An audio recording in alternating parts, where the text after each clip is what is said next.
dinosaur on your shoulders, says I. Yeah. If you want to name it, it will be an honor. Shouldersaurus? No. Shouldersaurus. Shouldersaurus. All right.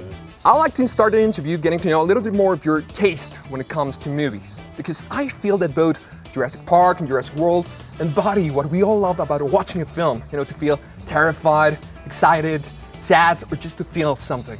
And I think that it doesn't matter if it's the old trilogy or the new one. Anytime you see a dinosaur on screen, you get this feeling of amazement and awe. So I wanted to know, which is the movie or movie moment that made you feel like, just like the dinosaurs, scripts, the fantasy movies were also real? So any movie or from the Jurassic? Any movie you personally like. E.T. Okay, E.T. was classic. the first movie, wasn't the first movie that I watched in the theaters because my parents made an insane choice to bring an infant and then a baby to like dozens and dozens and dozens of movies. But E.T. was the first movie where I actually paid attention and interacted with the screen, and I said my first sentence, which was E.T. fly. And I became absolutely obsessed with E.T. I was like 2, you know, I was really, or even younger. And they put a poster of E.T. above my crib that I would look at night. I think something for me that I treasure so much, and I'm sure I'm not alone in this, movies make you feel sometimes even more deeply than you allow yourself to feel in real life. And that is a kind of experience that transports you. And when you're young and you watch a movie and you feel that, it's addictive, it's wonderful, you know, and it's magical. So yes, stories definitely do that. That's a great pick. How about you, Jeff? I love movies so much. Oh my gosh. I'm going to name a few real quick.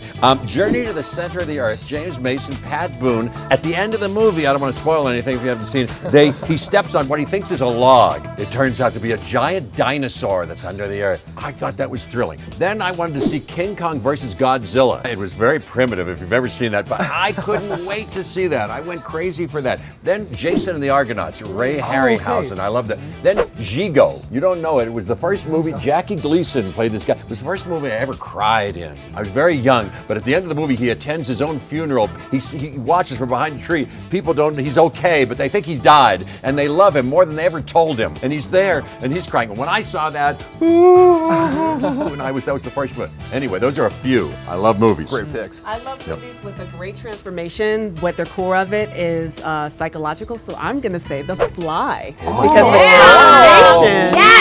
the combination of that, like the special effects and the performance, like that journey, is phenomenal. Viva David Cronenberg. Viva David Cronenberg. How about you, For me, it was the Muppets. The Muppet movie was hugely influential, and that movie is really just teaching children that it's more fun and more fulfilling to do things with a group and with a family, with friends, than alone. And at the very end, when it starts just on Kermit, and he says, "Life's like a movie. Write your own ending. Keep believing. Keep pretending. We've done just what we set out to do." And then you see all of them, thanks to the lovers, the dreamers, and you. There's nothing better. That stuck with you. There's nothing better. Well, now actually that you mentioned family, something that stuck with me in the movie is this motherly empowerment that Claire has with her the entire time. I mean, I think that her determination and drive is so relatable for all of us, you know, to be willing to do whatever it takes to keep your family safe.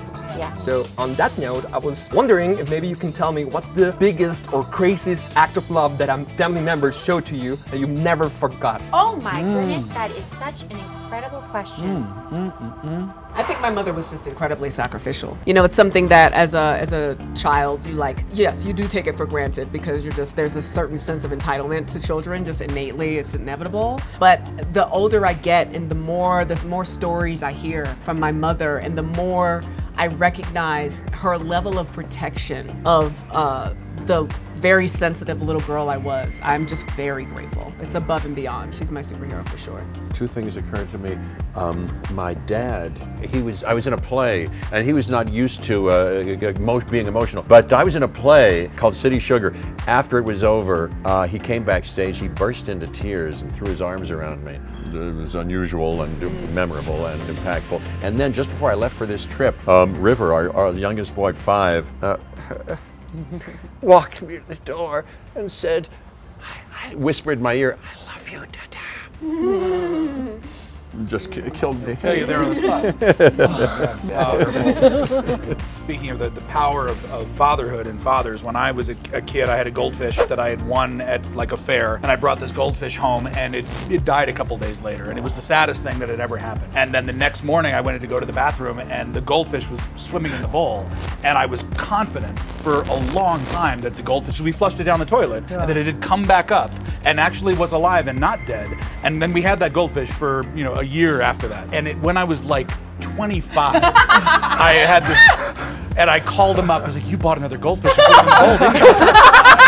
And he wouldn't answer even then. But like the fact that I went another 20 years confident that magic was possible, that's good fatherhood. I would say two things specifically, and they came hand in hand. And one, an extreme act of love from my mother was that she was unbelievably strict. As a parent now, what I know is the easier path is to kind of just let your kids do whatever. Yeah. When I was a kid, like my mom noticed that I was starting to look in the mirror a little bit too much, so she covered all the mirrors in the house.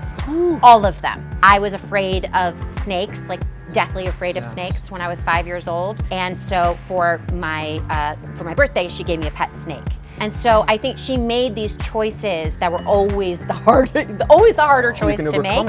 Yes, and I think that's a huge sacrifice because that's a hard thing to do. In tandem with that, they also allowed me a huge amount of freedom because my dad would bring me to work every single day. From the time I was like 3, 4, I was his little buddy because I was the oldest kid. And so my dad was like, okay, so she's coming with me. That would be going to STEP, but also I was telling Colin a story the other day. He took me to Japan by himself when I was 6 years old because he was going there to do some work with George Lucas and Kurosawa. And he like took me to the meals and I remember it, and I think that's also another kind of sacrifice. It would have been so much easier for him to not have a little kid walking around with him all day. And he would find jobs for me to do on set and ways for me to feel like I was a part of it. And so I'm very, very, very lucky. And whenever I was a brat, I would be grounded from set. I wasn't allowed to go to set. So I equate leaving set with being punished.